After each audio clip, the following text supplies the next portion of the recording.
Hello friends,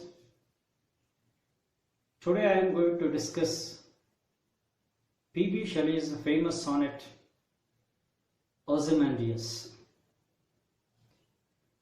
Percy Bysshe Shelley is often known as a revolutionary poet who belongs to the second generation of Romantic poets. Influenced by French Revolution, he always speaks about liberty and equality, birth of a new generation, a new society where all are equal.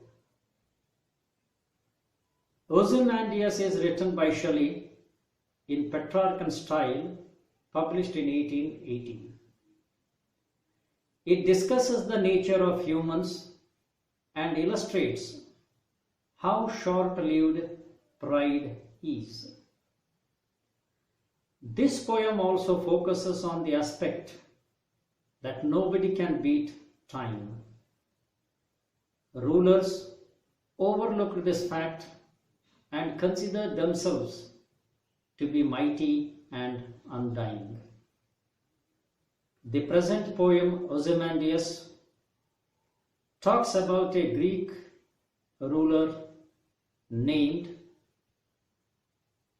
Pharaoh Ramses II of Egypt.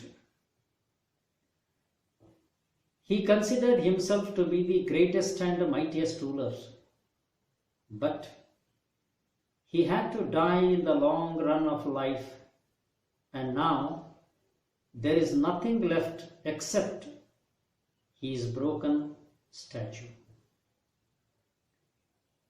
Now we'll go with the poem, reading once and then with the interpretation. I met a traveler from an antique land who said, "Two vast and trunkless legs of stone stand in the desert. Near them on the sand half sunk a shattered visage lies, whose frown and wrinkled lip and sneer of cold command tell that its sculpture well those passions read which yet survive. Stamped on these lifeless things, the hand that mocked them and the heart that fed, and on the pedestal these words appear: My name is Ozymandias, King of Kings. Look on my works, ye mighty and despair. Nothing beside remains round the decay of that colossal wreck, boundless and bare. The lone and level sands stretch far away." In the first line of the poem, Shelley begins by saying, I met a traveler from an antique land. The poet says that once he met a traveler from an antique land, tells that the traveler was from a place with an ancient history of Egypt.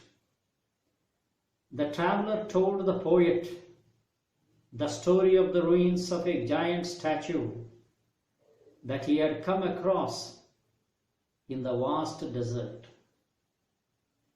The special aspect of the poem is that there is a story within a story if you carefully observe, a narrative within a narrative. The poem suggests how pride and glory of power diminishes with the passage of time.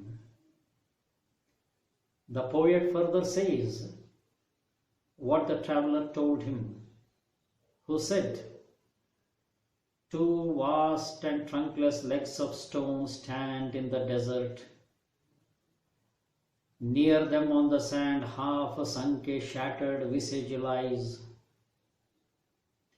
The traveler told the poet that he saw two huge legs of a stone in the middle of a desert, trunkless. Trunkless suggests that the legs were standing there without the upper body.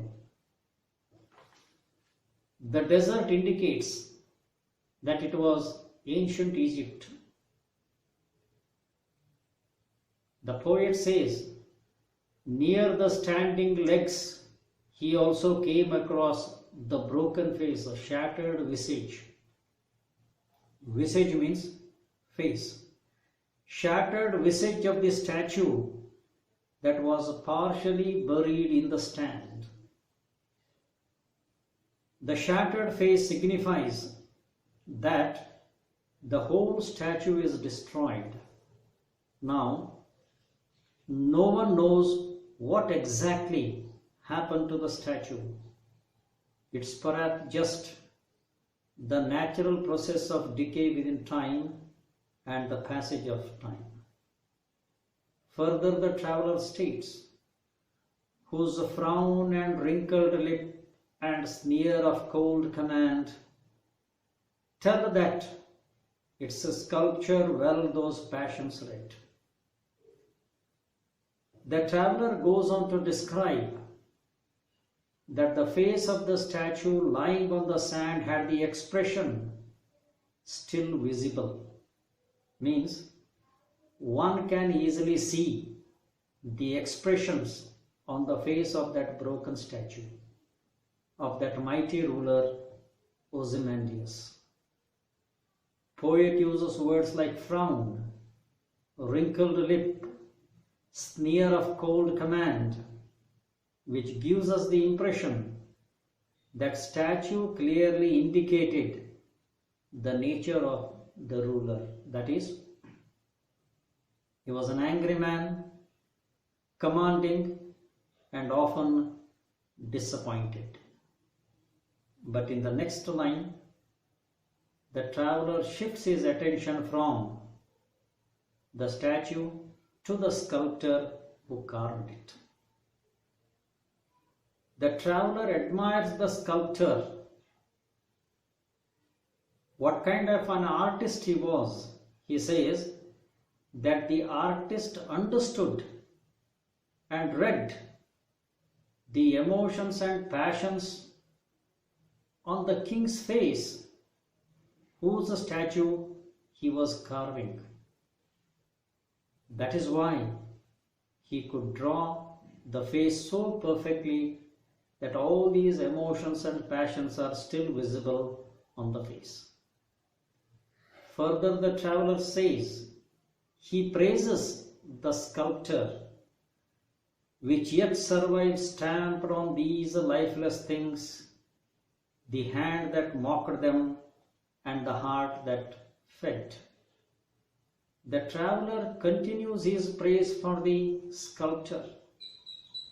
The words which yet survive denotes the immortality of a work of art that the artist created.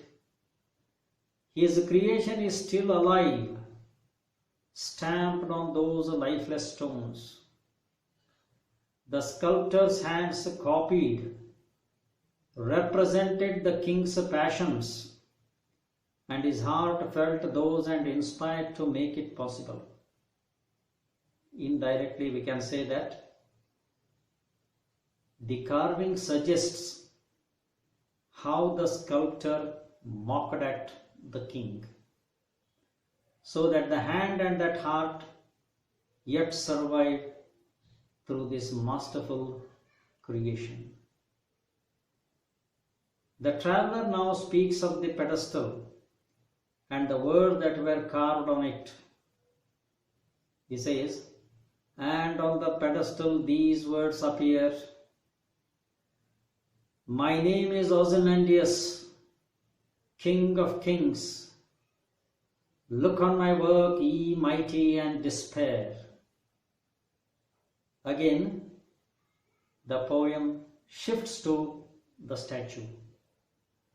The traveler quotes the words written on the pedestal. The inscription declares the name of the king. It's Ozymandias. who regarded himself as the King of Kings. The ruler addresses others who think themselves powerful, mighty than him, to look at his works, to get their illusion shattered, despair. The works might indicate to the famous temples and statues he had built in Egypt.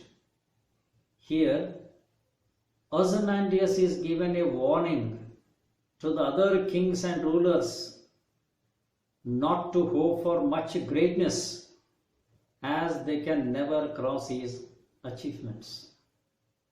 That certainly gives an impression of his proud and commanding nature. But the irony is that his own statue is now struck by the great force of nature and is shattered into pieces. Finally, the traveler says, "Nothing beside remains round the decay of that colossal wreck, boundless and bare. The lone and level sands stretch far away." And the final verse that the traveler tells the poet, that there is nothing left except those ruins and the sands all around. The colossal wreck hints at how the giant statue and the high-flying passions attached to it are all scattered now, shattered into pieces. The boundless and bare and the lone and level sands stretching far away symbolizes the vastness of the desert and the passage of time. The poet says that we, the human beings, are very little creatures in the vast passage of time. Our pride and might will eventually disappear, but what remains is immortal work of art. Shelley highlights the mortality and inevitable decline of so-called mighty leaders and their false pride in contrary to the immortality of creative works. This is the theme of the poem. As said, the poem is written in patrarchan sonnet style, in iambic pentameter, and the rhyme scheme of Ozymandias is AB, CD, CE, DE, FE, F. The rhyme scheme differs from the rhyme scheme of the traditional patrarchan sonnet.